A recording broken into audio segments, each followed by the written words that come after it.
మీ car EMI కట్టలేకపోతున్నారా? మీ car EMI మేము కడతాం. ఈ నెంబర్కి కాల్ చేయండి. నమస్తే, welcome back to Suman TV. నేను మీ సంజయ్. ఈరోజు మనతో పాటు ఉన్నారు సీనియర్ అడ్వకేట్ కృష్ణకాంత్ గారు. సార్తో మాట్లాడి కొన్ని లీగల్ ఇష్యూస్ గురించి కొన్ని విషయాలు తెలుసుకుంటాం.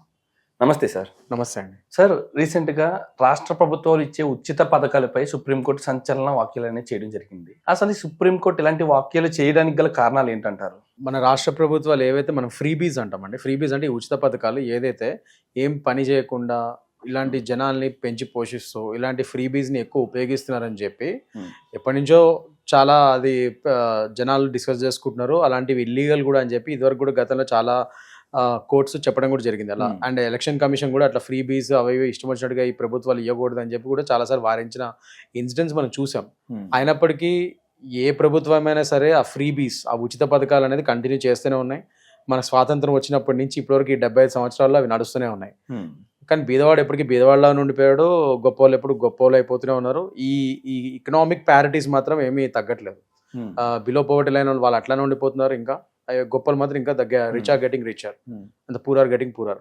సో దానికి అనుగుణంగానే మొన్న రీసెంట్ గా మన సుప్రీంకోర్టులో జస్టిస్ గవాయ్ గారి బెంచ్ వాళ్ళు ఏం చెప్పారంటే ఈ ముఖ్యంగా ఇది మహిళలకి ఇచ్చే ఉచిత పథకాలు ఒకటి, ప్లస్ ఇంకా ఇతరత్ర వేరే వర్గాలకి ఇచ్చే ఉచిత పథకాలు వాళ్ళు ఏం చేయకుండా మీరు ఊరికే ఇచ్చి ఎందుకు పెంచి పోషిస్తున్నారో, అసలు ఈ ఫ్రీ బీస్ కల్చర్ అనేది ఇప్పటికైనా మానుకోవాలి. మీరు ఇలాంటి వాటికి మీరు డబ్బులు ఖర్చు చేసే బదులు ముఖ్యంగా ఈ జడ్జిలని ఇప్పుడు మనకి దేశంలో చూసుకుంటే సంజయ్ గారు ఇవాళ రోజు 5 కోట్ల కేసెస్ పెండింగ్ ఉన్నాయి మన ఇండియాలో.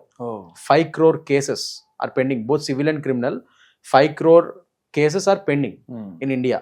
అందులో ఎక్కువ శాతం డిస్ట్రిక్ట్ కోర్ట్స్లో ఈ క్రిమినల్ అండ్ సివిల్ కేసెస్ కొన్ని వందల సంఖ్యలో పెండింగ్ ఉన్నాయి. సో ఇవన్నీ ఎందుకు పెండింగ్ ఉంటున్నాయి? బికాస్ మన దేశంలో కేసులు ఎక్కువ ఉన్నాయి, జడ్జిలు తక్కువ మంది ఉన్నారు. జడ్జిలు తక్కువైపోయారు, కేసులు ఎక్కువైపోయాయి. సో మరి దాని తగ్గట్టుగా ఫాస్ట్ అప్ చేయాలి, ఆ కేసెస్కి తొందరగా ఒక జస్టిస్లు అండ్ జడ్జిమెంట్లు వచ్చేయాలని చెప్తే మరి ఖచ్చితంగా జడ్జిలని మీరు పెంచే ప్రక్రియ చేయాలి అక్కడ. సో ఇవాళ రోజు జస్టిస్ గవాయ్ గారు అదే చెప్పారు సుప్రీంకోర్టులో. మీరు ఇలాంటి ఫ్రీబీస్ ఇవన్నీ ఇచ్చి ఊరికే డబ్బుల్ని వేస్ట్ చేసే బదులు, ప్రభుత్వ ఖజానాన్ని ప్రభుత్వ నిధుల్ని ఇలా వేస్ట్ చేసే బదులు దాని బదులు కొత్త జడ్జిలని తీసుకురండి, కొత్త జడ్జిలను రిక్రూట్ చేయండి, వాళ్ళకి జీతాలు ఇవ్వండి. రిటైర్ అయిపోయిన జడ్జిలని వాళ్ళకి సరైన పెన్షన్లు ఇచ్చి, చాలా మంది జడ్జిలకు సరిగ్గా పెన్షన్స్ కూడా సరిగ్గా ఇవ్వట్లేదు ఫ్రాంక్ గా చెప్పాలంటే. రిటైర్ అయిన తర్వాత అందులో కూడా కొన్ని కాంట్రవర్సీస్ ఉన్నాయి. So that's what I'm saying. So మీరు జడ్జిలకు కూడా సరైన పెన్షన్స్ ఇచ్చి రిటైర్ అయిపోయిన వాళ్ళని, ప్లస్ కొత్త వారికి కూడా సరైన ట్రైనింగ్ ఇచ్చి, కొత్త జడ్జిలు ఎంతోమంది సీనియర్ లాయర్స్ ఉన్నారు వాళ్ళే మీరు జడ్జిల కింద ఎలివేట్ చేసి వాళ్ళకి మంచి జీతాలు ఇచ్చి ఈ జడ్జి సంఖ్యల్ని పెంచితే అప్పుడు ఈ పెండింగ్ కేసులు తగ్గిపోతాయి కదా, న్యాయ వ్యవస్థ ఇంకా మెరుగుపడుతుంది. అట్ ద సేమ్ టైం ఈ పాత జడ్జిలు ఎవరైతే రిటైర్ అయిపోయారో వాళ్ళని కూడా మళ్ళీ వేరే ఇతరత్ర ట్రిబ్యునల్స్లో కానీ, చాలా ఆర్బిట్రరీ కేసెస్లో కానీ, వాటిలో కానీ వాళ్ళని ఉపయోగించుకోవచ్చు, వాళ్ళ సేవల్ని. మళ్ళీ వాళ్ళకి జీతాలు ఇచ్చుకుంటూ వాళ్ళకి సరైన పెన్షన్స్ ఇచ్చుకోవచ్చు. ఇలా అన్ని విధాలుగా సేవల్ని ఉపయోగించుకుంటూ రిటైర్ అయిపోయిన జడ్జిల్ని సేవలను ఉపయోగించుకోవచ్చు, కొత్త జడ్జిల్ని ఎలివేట్ చేసి వాళ్ళకి జీతాలు ఇచ్చి మరి చాలా మంది జడ్జిల్ని పెంచవచ్చు. సో న్యాయ వ్యవస్థను ఇంకా మెరుగుపరచచ్చు కదా. ఇలా ఊరికే డబ్బులు పని చేయకుండా వాళ్ళని సోమరిపోతులు చేస్తూ ఇలాంటి ఫ్రీబీస్ ఇచ్చి ఉచిత పథకాలు ఇచ్చి జనాల్ని సోమరిపోతులు చేయడం తప్ప ఏమైనా ఉందా? దాని బదులు న్యాయ వ్యవస్థని మెరుగుపరిచే పనులు కూడా చేయొచ్చు మీరు, ఇలా జడ్జిలను పెంచచ్చు అని చెప్పి క్లియర్ గా మొట్టిగా వెళ్ళడం జరిగింది సుప్రీంకోర్టు జస్టిస్ గవాయ్ గారు బెంచ్. సో అదే ఇవాళ రోజు పెద్ద న్యూసే మనందరికీ తెలిసి మనందరం చదివి ఇది కరెక్టే కదా అనిపిస్తుంది. బట్ మనం న్యూస్ చదివి మనందరం కాముకుంటాం కానీ రేపటి రోజు ఇది ఇంప్లిమెంటేషన్ ఎప్పుడైతుంది? ఇప్పుడు సుప్రీంకోర్టు జస్టిస్ గవాయ్ గారు చెప్పారు కరెక్టే, కానీ దాన్ని సెంట్రల్ గవర్నమెంట్ కానీ, స్టేట్ గవర్నమెంట్స్ కానీ, ఏ గవర్నమెంట్ అయినా కొద్దిగా సీరియస్ గా తీసుకొని నిజంగానే ఆ ప్రక్రియ ప్రకారం జడ్జిలను పెంచే పనేమని చేస్తే నిజంగా న్యాయ వ్యవస్థ ఇంకా మెరుగుపడుతుందని చెప్పి నాలాంటి వాళ్ళు ఎంతో మంది న్యాయవాదుల ఒపీనియన్ కూడా. ఎందుకంటే మేము ఇవాళ రోజు కోర్టులలో మేము మా క్లయింట్స్ కేసులే మేము వాదిస్తూ ఉంటాం. అది హీరింగ్ డేట్స్ మీద హీరింగ్ డేట్స్ అట్లా ఇవాళ రోజు ఎలా అయిపోయిందంటే క్లయింట్స్ భయపడిపోతున్నారు. ఒక సివిల్ కేసు వేయాలంటే క్లయింట్ అమ్మో ఎన్నేళ్ళు పడుతుంది సార్, 10 ఏళ్ళు పడుతుందా, 20 ఏళ్ళు పడుతుందా అని అడిగి భయపడిపోతున్నారు వాళ్ళు. సో మీ ముఖ్య ఉద్దేశం ఏంటంటారు? ఒకవేళ నేను అదే చెప్తున్నానండి, ఇది జడ్జిలు పెంచి కొద్దిగా జడ్జి బెంచెస్ పెంచితే మీరు ఈ ఫాస్ట్ అప్ అవుతాయి కేసెస్ అని. ఈ కేసెస్ ఫాస్ట్ అప్ అయ్యి ఈ 10 ఏళ్ళు 20 ఏళ్ళు పెట్టే సివిల్ కేసులు కాస్త 3 ఏళ్ళు 2 ఏళ్ళు అయిపోతాయి కదా ఫాస్ట్గా.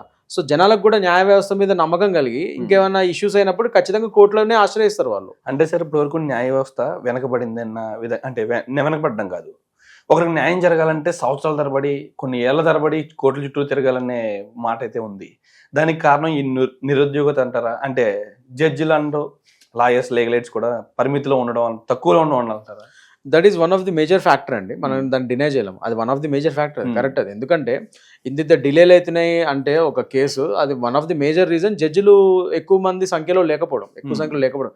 జడ్జి ఒక్క సదరు జడ్జి గారికి ప్రతి రోజు ఎంత ప్రెషర్ ఉంటుంది తెలుసా అండి. ఒక జడ్జి గారు ఒక డిస్ట్రిక్ట్ కోర్టులో ఎంత కాదన్నా రోజుకి ఒక 50, 60, కొన్నిసార్లు 90 కేసులు కూడా హియరింగ్స్ ఒకే రోజు వినాలైనా. ఇంకా హైకోర్ట్స్లో కూడా అంతే, మీరు వెళ్తే రోజుకి ఒక 100, 120 కేసులు లిస్టింగ్లో ఉంటాయి. అవన్నీ పాపం వాళ్ళు వింటా కూర్చుంటారు. అందులో ఎంత కాదన్నా మినిమం 80-90 కేసులు వాళ్ళు పర్ డే హియరింగ్ చేస్తున్నారు. మరి అంతంత ప్రెషర్ ఒక జడ్జి గారి మీద పడితే ఆయన అవన్నీ హియరింగ్స్ ఎప్పుడు చేయాలి, మళ్ళీ వాటికి న్యాయం ఎప్పుడు, జడ్జ్మెంట్లు ఎప్పుడు ఇవ్వాలి, ఇవన్నీ ఎప్పటికైతే వాళ్ళని మనము ఎంత ప్రెషర్ చేస్తున్నాం మనం జడ్జిలని. ఓకే, మీరు తక్కువ మంది జడ్జిని పెట్టి వాళ్ళ మీద అన్ని కేసులని రుద్దేస్తే మరి వాళ్ళు ప్రెషర్కి గురై దే గెట్ ప్రెషరైజ్డ్ డెఫినెట్లీ. అప్పుడు సరైన న్యాయం కూడా ఎక్కడి నుంచి వస్తుంది? అప్పుడు వాళ్ళంత ప్రెషర్ ఉన్నప్పుడు వాళ్ళు సరైన తీర్పులు ఇవ్వగలుగుతారా?